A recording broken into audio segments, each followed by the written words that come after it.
네, 한 주간 평안하셨습니까? 네, 광야가 평안하죠? 네, 평안한 곳을 우리가 함께 걸어가고 있는 줄을 믿습니다. 이렇게 또 한 주의 끝자락에서 우리를 함께 이 샤밧 샬롬의 자리로 모이게 하신 우리 하나님의 은혜를 송축합니다. 이번 한 주는 개인적으로도 되게 많이 참 힘든 광야의 시간들이었습니다. 제가 수요 모임 때도 말씀드렸지만 확실히 그런 것 같아요. 민수기의 말씀을 읽을 때마다 경험하는 게 있거든요. 이 민수기의 말씀을 딱 들어갈 때가 되면 이상한 일들이 막 생깁니다. 그건 제 개인적으로도 경험을 하는 건데 어떤 영적 기류라고 해야 되나요? 어떤 패턴이 있는 것 같다라는 생각이 들 정도로 그렇게 민수기로 딱 들어가면 물론 그 전에도 그런 여러 일들이 있었겠습니다만은 어떤 갈등, 분쟁, 다툼 이런 게 있잖아요. 그런데 이 민수기를 딱 읽을 때가 되면 그런 것들이 더 이렇게 많이 일어나게 되는 것들을 그렇게 반복적으로 매해마다 그렇게 경험을 하게 되는 것 같아요. 그래서 민수기 말씀을 읽을 즈음이 되면 저도 이제 슬슬 좀 긴장을 좀 하게 되고 여러 상황들을 좀 대비하게 되는 그런 것들이 조금 이제 준비가 되는 것들이 있습니다. 그래서인지 몰라도 이번 주에 굉장히 좀 많이 힘들었던 게 소화가 잘 안 돼가지고 뭐를 막 먹은 것도 아닌데 소화가 안 돼서 잠도 잘 못 자고 설치고 설사하고 막 그런 되게 힘든 시간들을 좀 보냈어요.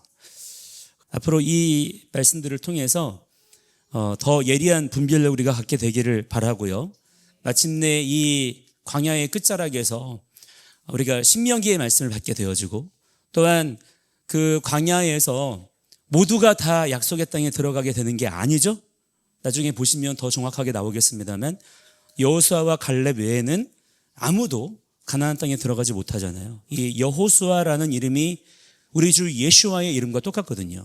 예슈아의 이름과 여호수아 이름이 같습니다. 그래서 여호수아와 갈렙이 들어갔다라고 하는 것이 되게 의미가 있는 게 뭐냐면 이 갈렙이라는 이름이 충성되다라는 뜻이 있어요. 그래서 우리 예슈아와 함께 누구만 그 땅에 들어갑니까?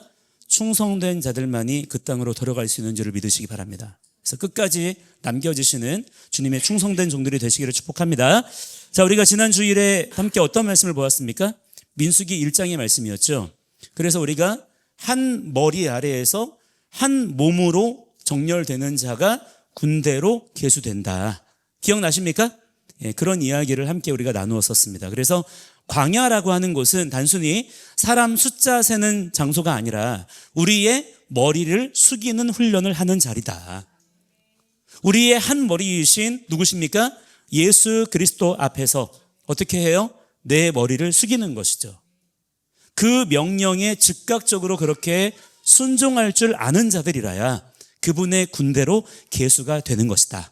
할렐루야. 군대의 걸음으로 걸어가야 광야를 지나갈 수 있습니다. 피난민의 걸음으로는 못 걸어간다는 거예요. 그래서 이 민수기의 말씀들을 보시면 전부 다 그 내용들로 채워져 있다는 것을 발견하게 되는 것입니다. 자, 그런데 여러분, 이 말씀을 붙들고 한 주간을 이렇게 살아보시니까 어떠세요? 어떠셨습니까? 머리가 잘 숙여지시던가요? 하나님 앞에 머리를 숙인다는 게 생각처럼 어떻습니까? 쉽지 않죠? 내가 머리를 숙여야지, 내가 주님 앞에 정말 내가 고개를 숙여야지 우리가 알기는 알지만 막상 숙이려고 하니까 어때요? 잘 안 되잖아요. 그게 왜 그렇습니까? 우리 안에 있는 그 고집이라고 하는 녀석이 얼마나 센지 몰라요. 내 맘대로 할 거야. 내 뜻대로 할 거야. 이게 얼마나 우리 안에 지금 또아리를 틀고 있는지 모릅니다. 내 안에서 어떤 마음이 쑥 올라옵니까? 나도 알아. 내가 오라. 나 그거 옛날에 해봤어. 해도 안 되더라. 이런 것들이 순종의 순간마다 계속 우리 안에 올라오는 거예요. 그래서 순종을 지연시키고 유보시키는 것입니다. 자, 그런데 정말 우리가 무서워해야 될 고집이 무엇이냐? 그렇게 우리가 짜증내고 신경질 부리고 그렇게 유치하게 드러나는 아이 같은 그런 고집이 아니라는 거예요. 그런 고집은요, 오히려 분별이 쉬운 편입니다. 누구나 그런 모습들은 잘못됐다는 걸 알잖아요. 그런데요, 이 고집도요, 어떤 말로 하자면 진화합니다. 강화되는 거죠. 그래서 이 고집도요, 세련되어집니다. 우아한 고집이 있어요. 그걸 우리가 알아야 됩니다.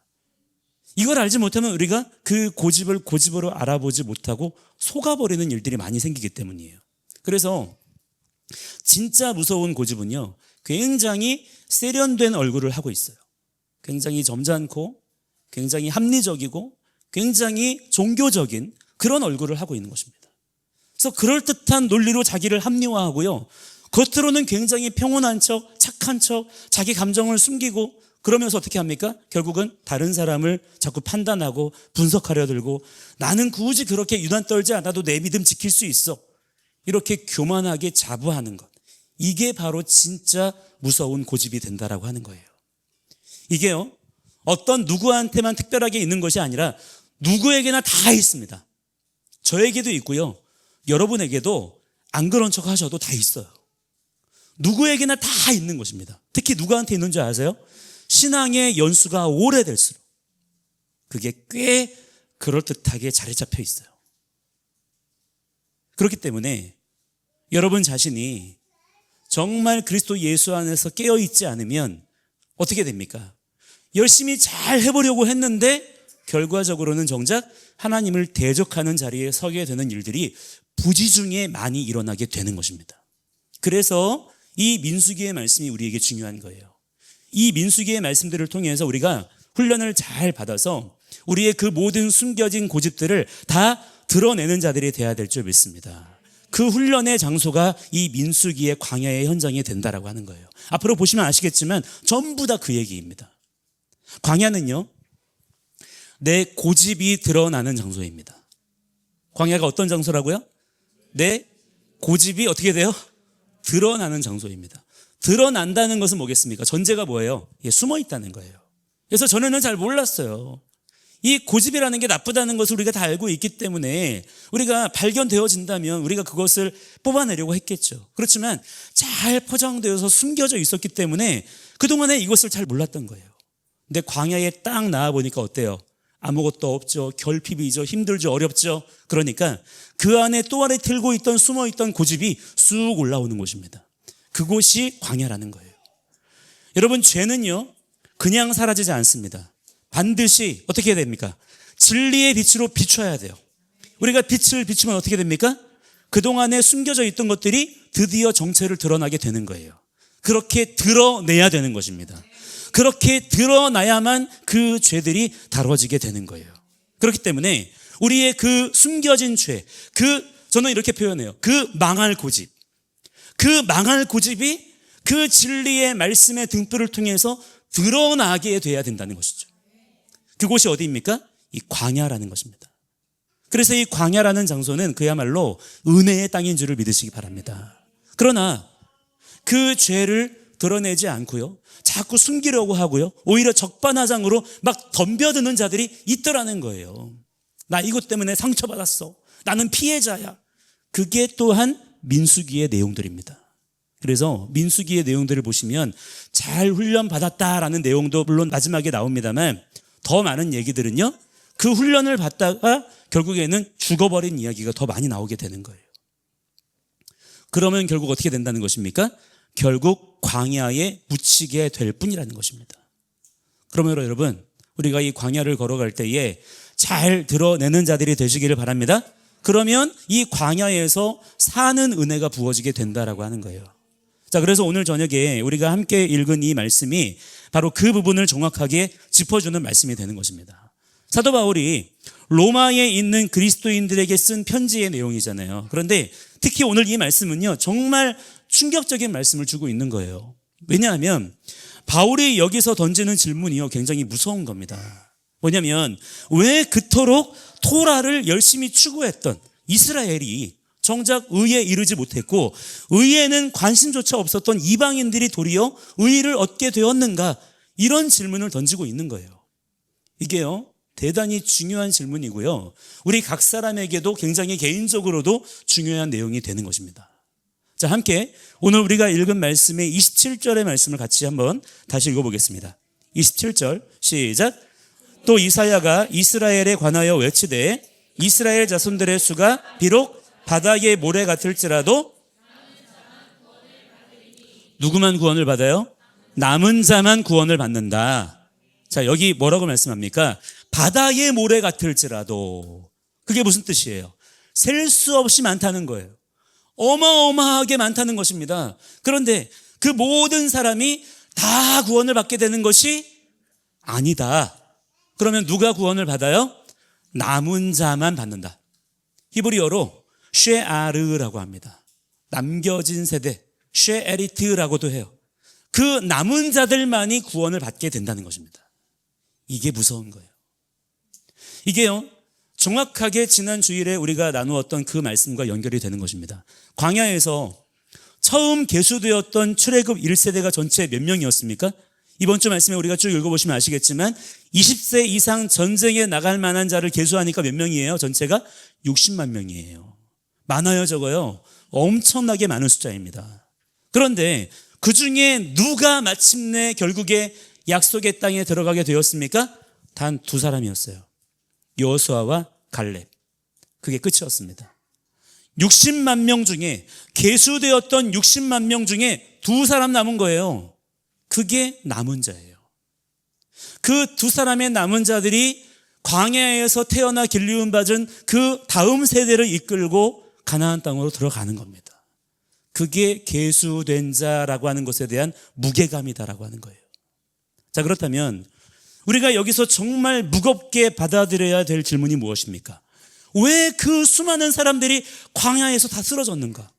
왜 그들은 끝까지 남겨지지 못했는가라는 것이죠. 여러분 어떻습니까? 그들이 은혜를 덜 받았습니까?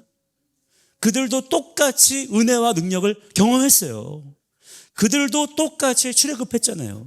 하나님의 능력을 경험했습니다. 그들도 분명히 홍해를 같이 건넜어요. 그죠? 세례 받은 거죠.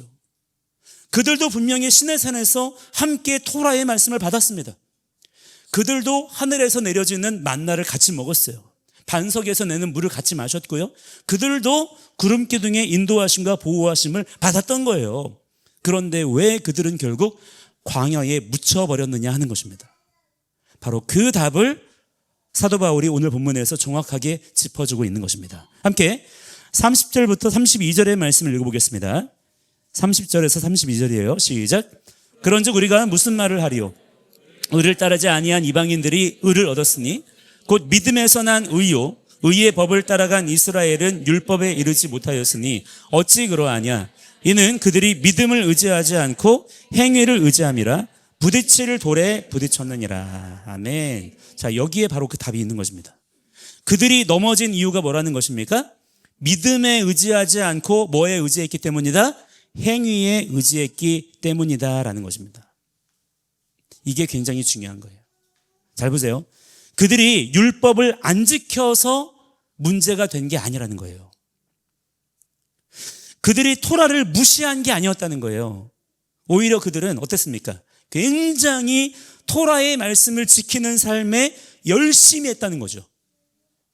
31절에 보시면 뭐라고 나와요? 의의 법을 따라간 이스라엘이라는 표현이 나오잖아요. 그들에게 토라는 정말 의의 법이었어요. 그거를 부지런히 따라갔다는 겁니다. 그러니까 그들이 게을렀던 게 아니에요. 열심히 살았어요. 굉장한 열정이 그들에게 있었던 거죠. 자, 그런데 여러분, 이 부분을 우리가 정말 정확하게 잘 봐야 됩니다. 왜냐하면 이게요, 오늘 우리에게 가장 중요한 메시지인데 그렇게 중요한 만큼 우리가 이 부분을 잘못 이해하는 경우들이 많고요. 잘못 이해하면요, 굉장히 큰 오해를 만들어내기 때문이에요. 어떤 오해냐? 토라를 지키는 거는 결국에 그러니까 헛된 거구나. 역시 율법은 나쁜 거였어. 그냥 기도만 열심히 하면 되는 거였구나. 교회나 열심히 다니면 되는 거였구나. 이렇게 오해할 수가 있다는 것입니다. 그런데 이게요, 절대 그런 얘기가 사실은 아니라는 거예요. 자, 잘 보세요. 바울이 여기서 비판하는 게 무엇입니까? 토라가 잘못되었다는 것입니까? 율법이 문제라는 거예요? 바울이 율법을 비판하고 있는 것입니까? 아니더라는 거예요. 오히려 바울은 바울 자신도 누구보다 토라의 말씀을 사랑하던 사람이었습니다. 그렇다면 바울이 지금 비판하고 있는 게 뭐냐? 토라의 말씀, 율법을 대하는 태도였던 것입니다. 그렇게 너희들이 중요하다고 말하는, 그렇게 너희들이 사랑한다고 말하는 그 토라의 율법을 과연 너희들이 어떤 식으로 대하였느냐, 그것을 지적하고 있는 거예요. 자, 똑같이 토라의 말씀을 추구해도요, 두 가지의 방식이 있어요. 첫 번째는 뭐냐? 내가 이 말씀대로 살겠다. 내가 이 말씀대로 해내겠다. 내가 이 말씀을 적용하겠다. 이런 방식으로 추구하는 것입니다. 그렇게 해서 유익하고 복된 것을 내가 얻어내겠다라고 하는 거예요. 이게 바로 율법주의인 것입니다. 그러니까 율법주의가 뭐냐? 내가 이 말씀을 이렇게 지킴으로써 내가 의로워질 거야. 내가 이거를 행함으로써 내가 하나님 앞에 서게 될 거야. 이게 율법주의라는 거예요. 즉 토라가 어떻게 되는 것입니까? 도구가 되는 거예요. 내가 토라의 말씀을 이용하는 것입니다. 이 토라의 말씀을 내가 이용해서 하나님을 얼르고 달래서 그분께 내가 원하는 것을 얻어내겠다는 거예요. 이게 무엇입니까? 곧 우상숭배인 것입니다. 내가 나의 힘으로 의로워지기 위한 도구, 내가 나를 증명하기 위한 도구, 그렇게 말씀을 이용하겠다는 거예요. 토라의 말씀, 하나님의 준엄하신 율법의 거룩하신 말씀이 그렇게 사용되는 것입니다. 그게 율법주의라는 거예요. 그래서 유대인들은요, 나중에 토라를 어떻게 사용했느냐, 그들에게 토라는요 무거운 짐이 아니었어요. 오히려 자기들만의 특권의식이었던 겁니다. 그러니까 이방인들에게 뭐라고 말하냐면, 야 너희들도 구원받고 싶어? 그러면 너희도 우리처럼 살아라, 할례 받아라, 너희들도 유대인이 되어라, 이렇게 얘기했던 거예요.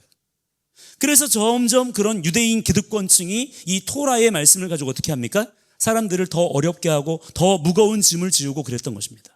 그게 예수님께서 지적하셨던 바리새인들의 모습이었던 것이고, 바울과 사도들이 비판했던 율법주의자들, 당시의 할례파들, 유대주의자들의 모습이었던 거예요. 자, 그러면 말씀을 대하는 두 번째 방식은 뭐냐? 믿음으로 추구하는 방식이라는 것입니다. 성경에서 이 믿음이라고 하는 것은요, 그냥 믿습니다 하는 게 아닌 거예요. 철저하게 언약, 약속의 관점으로 봐야 되는 것입니다. 어떤 관점으로 봐야 된다고요? 언약, 약속의 관점으로 봐야 되는 거예요. 그래야 믿음이라는 게 성립을 합니다. 다른 말로 하면 신실함, 신뢰, 약속을 지킴, 이런 식으로 이해를 해야 되는 거예요. 그러니까 믿는다라는 것은 뭐냐면 그냥 무턱대고 믿는 게 아니에요. 그분의 약속을 신뢰하는 것입니다. 하나님께서 우리에게 주신 말씀을 하나님과의 언약, 약속으로 받는 거예요.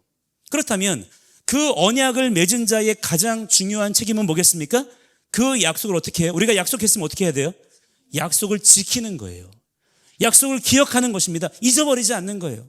그러나 나 혼자 지키는 게 아닌 것입니다. 약속, 언약이라고 하는 것은 나 혼자 지킬 수 있나요?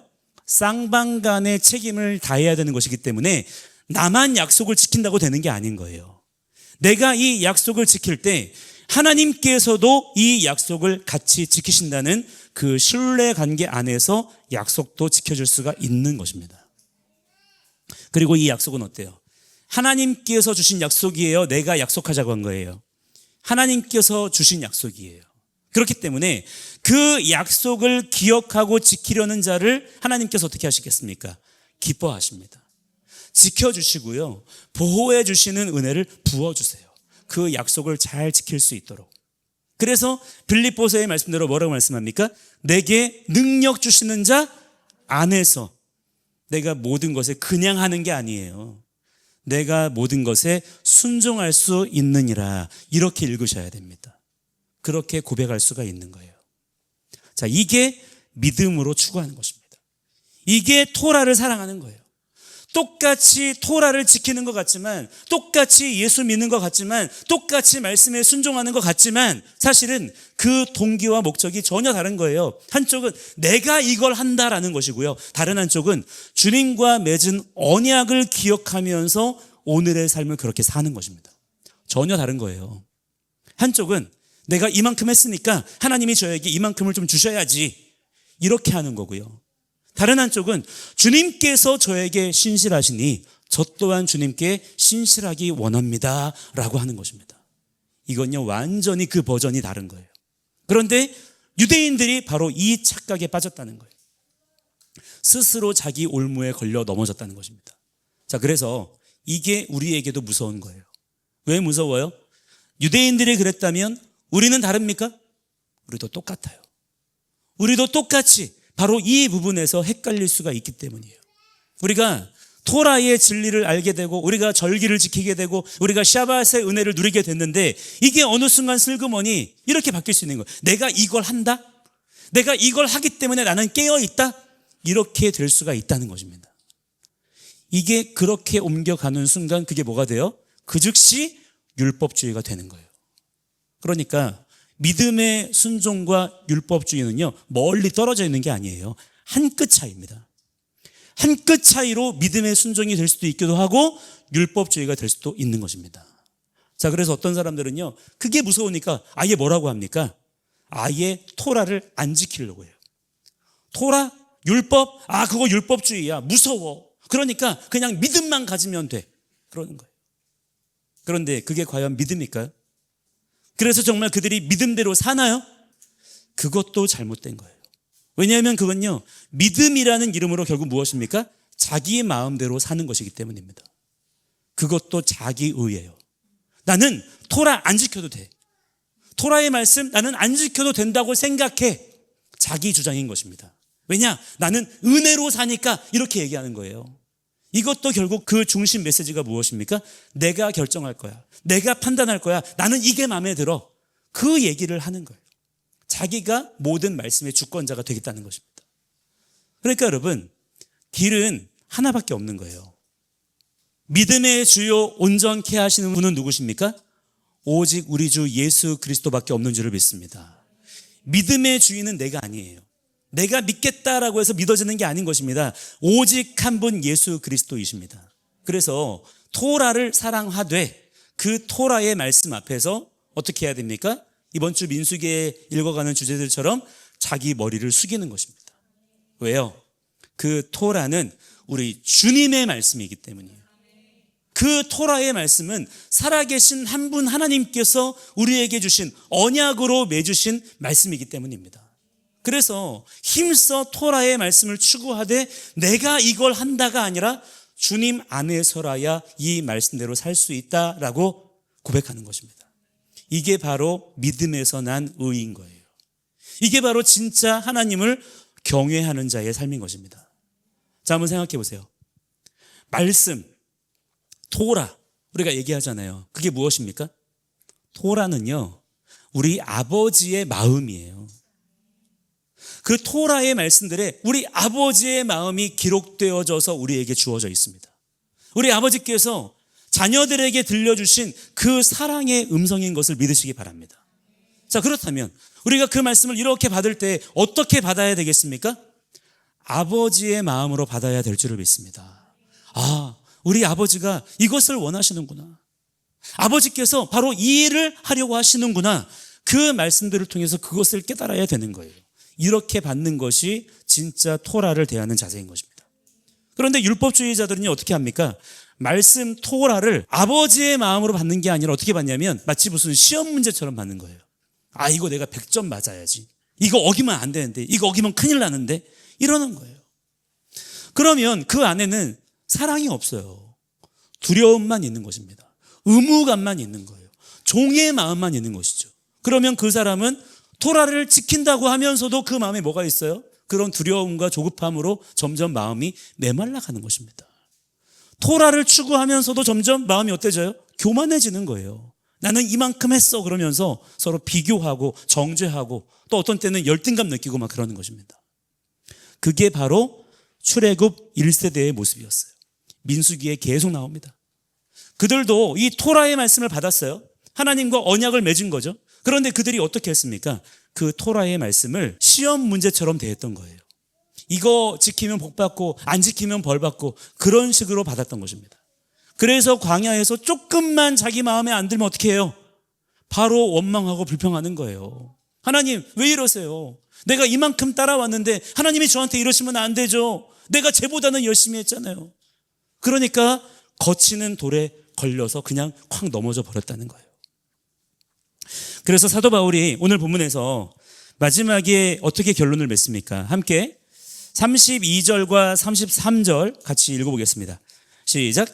어찌 그러하냐? 이는 그들이 믿음을 의지하지 않고 행위를 의지함이라 부딪힐 돌에 부딪혔느니라.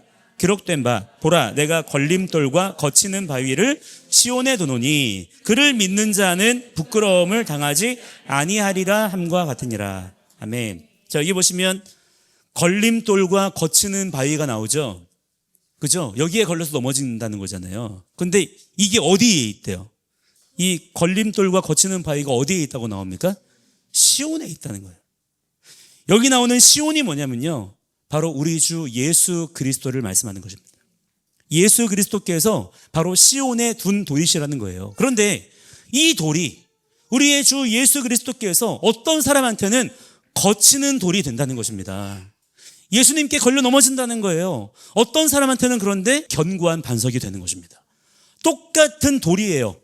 똑같은 예수 그리스도이신데 어떤 사람한테는 그게 걸려 넘어지게 하는 돌이 되는 것이고요, 어떤 사람한테는 그 위에 굳건히 설 수 있는 반석이 된다는 것입니다. 그 차이가 무엇일까요? 다른 게 아니에요. 머리를 숙였느냐 숙이지 않았느냐에서 비롯되는 것입니다. 자기를 의지하는 사람, 자기 의를 세우려는 사람, 자기의 노력으로 자기를 증명하려는 사람한테는요, 예수님이 어떻게 된다는 거예요? 거치는 돌이 된다는 거예요. 예수님 때문에 내 인생이 오히려 불편하고 힘든 거예요. 걸려 넘어지는 거예요. 피곤한 것입니다. 왜 그렇습니까? 그 사람은 예수님께 머리를 숙일 생각이 없거든요. 그러니까 계속 거치는 돌로서 부딪히기만 하는 것입니다. 그래서 하나님의 귀하신 말씀을 받고도 어떻게 말합니까? 아, 이건 율법이야, 이건 율법주의야, 은혜야, 그러면서 말씀을 옆에다가 슬그머니 치워두는 거예요. 그리고는 결국에 어떻게 합니까? 자기 고집대로만 사는 것입니다. 그러나 반대로 어떤 사람이 있다는 거예요. 똑같은 예수 그리스도를 만났는데 이 사람은 어떻게 합니까? 그분 앞에서 자기를 부인하는 거예요.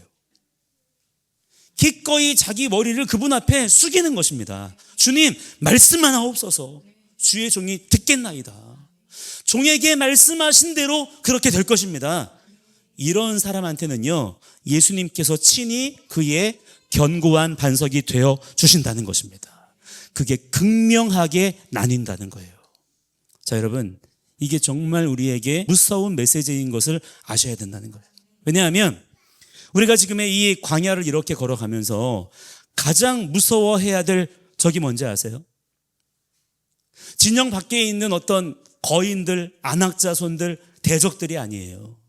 사실 외부의 적들은요, 우리가 주님 앞에 머리만 잘 숙이고 있으면 우리 대장 되신, 전쟁에 능하신 여호와, 우리 주 예수와께서 다 처리하십니다.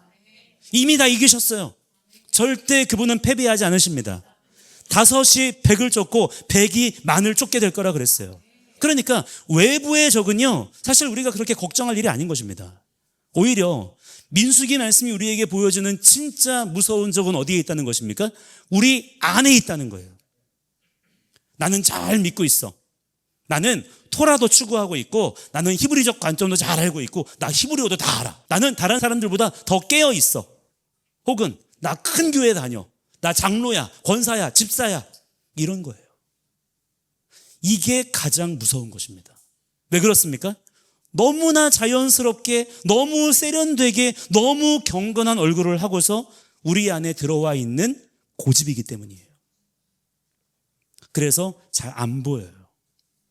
우리가 그걸 잘 못 본다는 거예요. 그래서 그것들이 잘 드러나도록 하시는 땅이 어디라는 것입니까? 바로 이 광야에서의 받는 훈련이라는 것입니다. 자, 여러분, 그래서 중요한 게 뭐라 그랬습니까? 우리는요, 먼 미래에 대한 걱정, 막연한 두려움에 사로잡히면 돼요, 안 돼요? 안 된다는 것입니다. 내일 일은 내일이 염려하게 하고 나는 오늘의 삶을 사는 거예요. 그렇게 근심과 염려에 붙잡혀 있는 것이 인생을 허비하는 것입니다. 진짜 중요한 것은요, 그래서 언제라 그랬습니까? 오늘, 지금, 바로 이 순간. 그랬죠? 그때 뭐 해야 됩니까? 오늘, 지금, 바로 이 순간. 그래서 뭐요? 그때 뭐 해야 돼요? 머리를 숙여야 되는 거예요. 그렇게 머리 숙이는 자가 마침내 남은 자로 계수가 된다는 것입니다. 아무나 남겨지는 게 아니라는 거예요. 그냥 어쩌다가 보니까 남겨지는 게 아닌 것입니다. 얻어 걸리는 게 아니라는 거예요. 그분은 정확하게 계수하시는 분이십니다. 하나님은요, 셈을 틀리지 않으세요.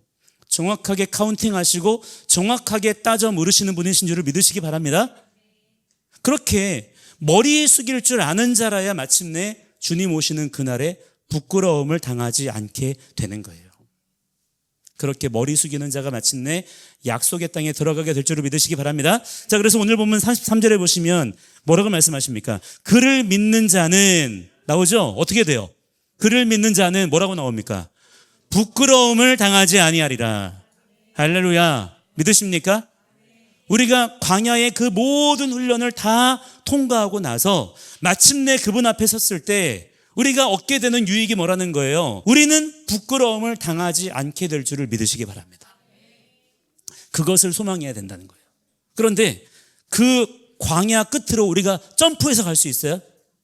주님의 인도하심을 따라서 실제 우리의 걸음을 걸어가야 된다는 거예요. 건너뛸 수가 없다는 것입니다. 그래서 언제가 중요합니까? 오늘이 중요하다는 거예요.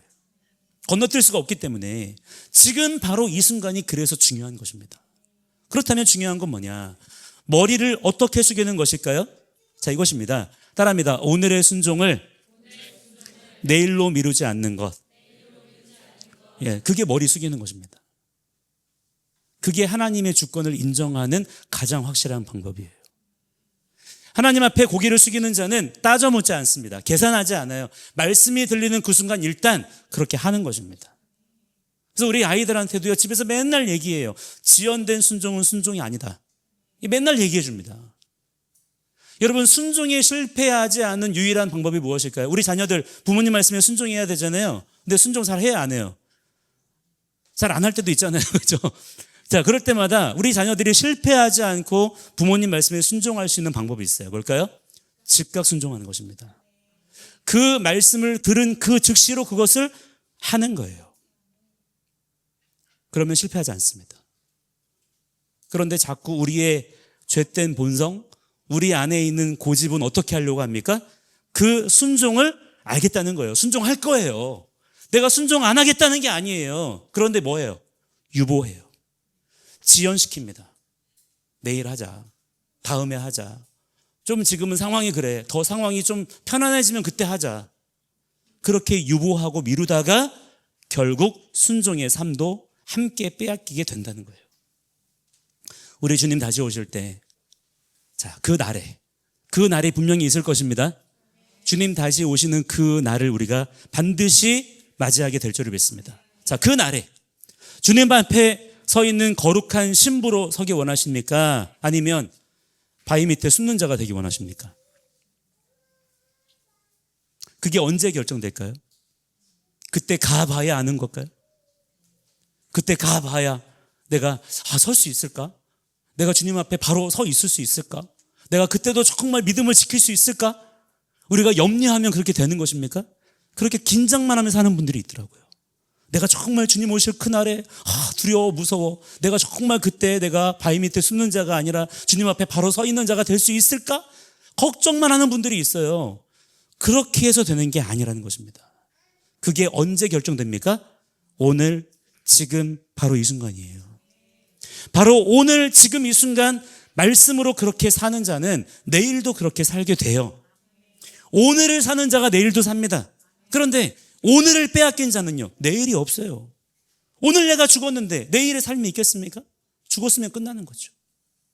그러므로 여러분, 우리 모두 끝까지 주님 오실 그날에 남은 자로 계수되는 자들이 되어야 될 줄 믿습니다. 그러기 위해서 오늘 깨어있는 자가 되어야 된다는 거예요. 우리 모두 그 견고한 반석 위에 서시기를 축복합니다. 예수님께 걸려 넘어지는 자가 되지 마시기를 바랍니다.